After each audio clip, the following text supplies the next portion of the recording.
Alors, bonjour à tous, j'espère que vous m'entendez bien. Peut-être que vous avez déjà essayé d'acheter un produit sur Internet, vous l'avez choisi longuement, et puis le site vous dit produit indisponible, ou produit épuisé, ou produit bientôt disponible.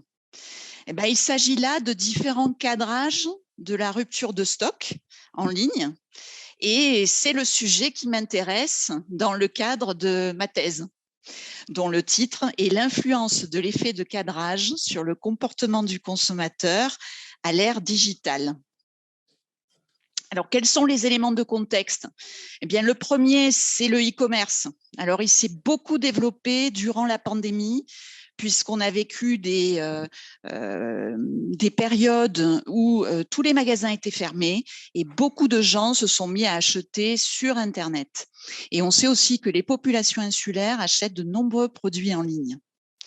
Le deuxième élément qui m'intéresse, ce sont ces ruptures de stock, parce qu'avec la pandémie, il y a eu beaucoup de ruptures dans les chaînes logistiques et une forte hausse des ruptures de stock. Et les populations insulaires, on sait qu'elles sont plus habituées aux ruptures de stock que les populations de métropole. Enfin, ce qui m'intéresse, c'est la rareté. Et le marché des produits rares est un marché de produits très valorisé. Et la Nouvelle-Calédonie a des ressources naturelles qui peuvent lui permettre de se positionner sur ce marché. Alors, quels sont les objectifs de mon projet de recherche? Tout d'abord, vous l'aurez compris, étudier les réactions du consommateur face à la rupture de stock en ligne, ses émotions, les cognitions, c'est-à-dire l'influence sur la valeur de la marque, et la conation, l'influence sur le comportement. En deuxième lieu, comprendre les différences de réaction face aux ruptures de stock entre les marques rares, les produits de luxe par exemple, et les marques non rares, comme cette huile de tournesol non disponible ou peu disponible à Nouméa dernièrement. Enfin, je souhaite comprendre la stratégie de coping, c'est-à-dire d'adaptation suivant le type de consommateur insulaire habitué aux ruptures de stock et consommateur métropolitain qui l'est moins. Alors, j'ai deux théories principales dans mon projet de recherche. La première, c'est la théorie du cadrage que j'ai brièvement exposée. Donc, c'est les chercheurs et les économistes Dzersky et Kahneman qui ont reçu le prix Nobel et qui ont travaillé notamment sur cette théorie. Et puis, la théorie du coping ou de l'ajustement. Alors, le coping, c'est le moyen utilisé pour tolérer des émotions liées à une situation de stress. Et ce coping, principalement, il peut être centré sur la situation elle-même, comment je lui trouve une solution, ou centré sur la gestion de mes émotions. Il y a un gap théorique qui m'intéresse dans cette recherche. Donc, les émotions sont des médiateurs de l'intention d'achat. Les liens entre les émotions que l'on ressent et les stratégies de coping que l'on met en œuvre ne sont pas encore bien connus. Ma méthodologie est classique. Je commence par une phase qualitative exploratoire pour identifier les facteurs qui contribuent ou au contraire limitent l'achat en ligne, les émotions et les comportements face à la rupture de stock. Puis je passe à une phase quantitative pour mesurer les effets de cadrage et mesurer aussi les stratégies de coping mises en œuvre. Aujourd'hui, je suis dans une phase qualitative de collecte d'un plus grand corpus possible de données qualitatives. J'ai commencé par une ethnographie, donc c'est une ethnographie sur Internet. C'est un processus très intéressant qui m'a permis de récolter des verbatims sur la rupture de stock en ligne. Et puis, j'ai commencé des entretiens individuels semi-directifs, d'abord avec des experts, une douzaine d'experts en métropole, et puis des consommateurs en métropole. Donc, j'en suis à peu près à 20 heures d'entretien qui ont été transcrits et codés avec le logiciel InVivo. Et les premiers résultats, qu'est-ce qu'ils montrent? Ils montrent que les émotions qui sont ressenties sont négatives, sont véritablement négatives. Ça va jusqu'à de la frustration, voire de la méfiance envers la marque. C'est frustrant, je suis déçue, sont des verbatims que j'entends. Et puis, au niveau des cognitions, ce sont aussi des cognitions très négatives, donc une influence négative sur la valeur de la marque.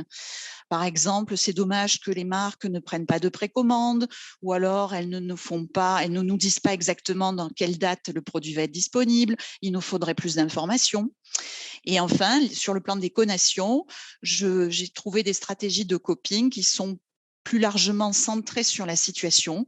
Donc, j'essaie de trouver une alternative. Je vais chercher ailleurs, je vais chercher en seconde main le produit que je souhaite. Alors, la question maintenant, ce sera quels seront les résultats sur le consommateur en Nouvelle-Calédonie? Alors, pour ces premiers éléments de recherche m'ont permis de soumettre avec le professeur Virginie de Barnier une communication aux actes de la recherche ultramarine qui seront présentés aux Journées économiques des Outre-mer à Paris en octobre 2022 et je l'espère permettront une soumission en 2023 d'un article dans la revue Juridique, politique et économique de Nouvelle-Calédonie. Sur le plan managérial, l'objectif de cette recherche, c'est d'aider les marques, d'aider les magasins à mieux communiquer sur la rupture de stock en ligne et ainsi créer de la valeur pour la marque plutôt que de perdre de la valeur pour le consommateur. Et la prochaine étape, bien évidemment, c'est de mener des entretiens en Nouvelle-Calédonie à l'occasion de ma prochaine venue début 2023. Merci de votre attention. Je suis disponible pour vos questions.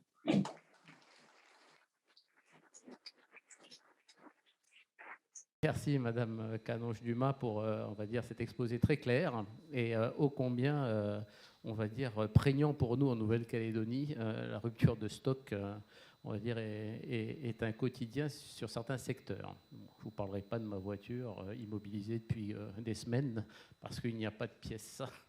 Donc voilà, bon, on n'est pas dans le e-commerce, mais enfin bon, sur les îles, et particulièrement en ce moment, effectivement, la rareté et le quotidien pour pas mal de consommateurs. Bien, donc merci. Quelques questions? Oui, Marc. Oui, merci beaucoup pour votre présentation. J'avais une question très simple. Est-ce que vous différencier dans votre étude ce qui est l'achat d'un produit de première nécessité, on va dire, d'autres formes d'achat qui sont peut-être moins, on va dire, moins urgentes parfois pour certains consommateurs? Produit de première nécessité, enfin, on peut l'imaginer, en particulier sur les États insulaires, n'a pas le même sens, on va dire, que d'acheter une montre ou, je ne sais pas, un objet qui est peut-être considéré comme non pas superflu, mais d'usage, disons, moins urgent. Je vous remercie pour cette question. En effet, c'est intéressant. Alors moi, je l'ai plutôt différencié entre produits rares, produits qui n'est pas dans le quotidien et produits de grande consommation. Mais cette structuration entre première nécessité et produits non nécessaires pourrait être aussi une clé et pourrait être une approche, en effet, plus avant dans mon projet. Aujourd'hui, je considère la grande consommation et la vente dans des magasins plus exclusifs, de produits plus rares. Je ne sais pas si je réponds à votre question. Oui. Bonjour, merci pour votre présentation. Je voulais savoir si dans votre étude, vous aviez prévu aussi le calcul de l'empreinte carbone pour justement gérer ces flux. Alors, c'est encore une suggestion intéressante. Ce qui émerge en fait de mes entretiens, c'est que la dimension écologique, elle est super importante. Et donc, elle va être très vite mise en avant par les consommateurs, notamment quand ils parlent de la livraison. Donc, aujourd'hui, la livraison, c'est un vrai sujet sur un point de vue écologique. Donc, je ne suis pas encore au calcul de l'empreinte carbone, mais tout de suite, les sujets environnementaux sont des sujets sur lesquels s'expriment les consommateurs que j'interroge. Avec la volonté de limiter évidemment cette empreinte-là et avec toute l'ambivalence que peut avoir le discours. D'un côté, je consomme massivement et sur des plateformes sur lesquelles on peut douter de l'engagement écologique et d'un autre côté, quand même, j'ai une réflexion écologique derrière. Merci bien. D'autres questions sur ce sujet? Oui. Ah, le MEDEF. Oui, merci pour cette présentation.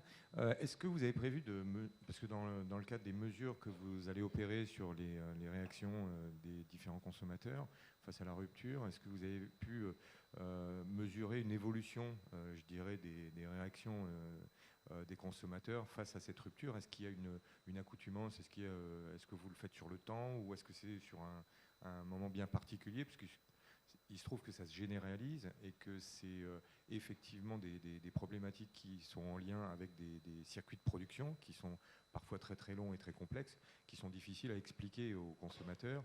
Et est-ce que effectivement ça ne rentre pas non plus dans les habitudes de consommation? Alors là, c'est vous poser une question très intéressante que nous nous sommes posés avec mon directeur de recherche.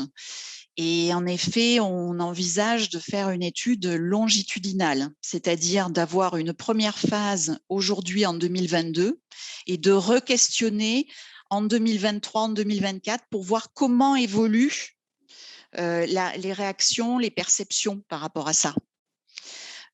Donc là, aujourd'hui, je fais une étude à un moment T. Je ne peux pas me permettre de donner véritablement de conclusion dans la durée, mais si je reproduis ce type d'études sur différentes années, ben là, j'aurai des éléments qui me permettront de répondre plus précisément à cette question. Merci Madame pour vos réponses et pour on va dire la maturité que vous avez quand même déjà sur le sujet. On va s'arrêter là parce que le temps est compté. Vous êtes 11 à passer aujourd'hui, donc si on ne veut pas, on va dire, exploser les horaires, je suis obligé donc de vous interrompre. Merci. Interrompre les questions et vous remercier d'avoir donc veillé jusqu'à minuit moins le quart. Mais merci à vous. J'aurais bien été là avec vous avec plaisir, mais j'étais contente d'être là en distanciel. Bien, merci et bonne nuit. Merci.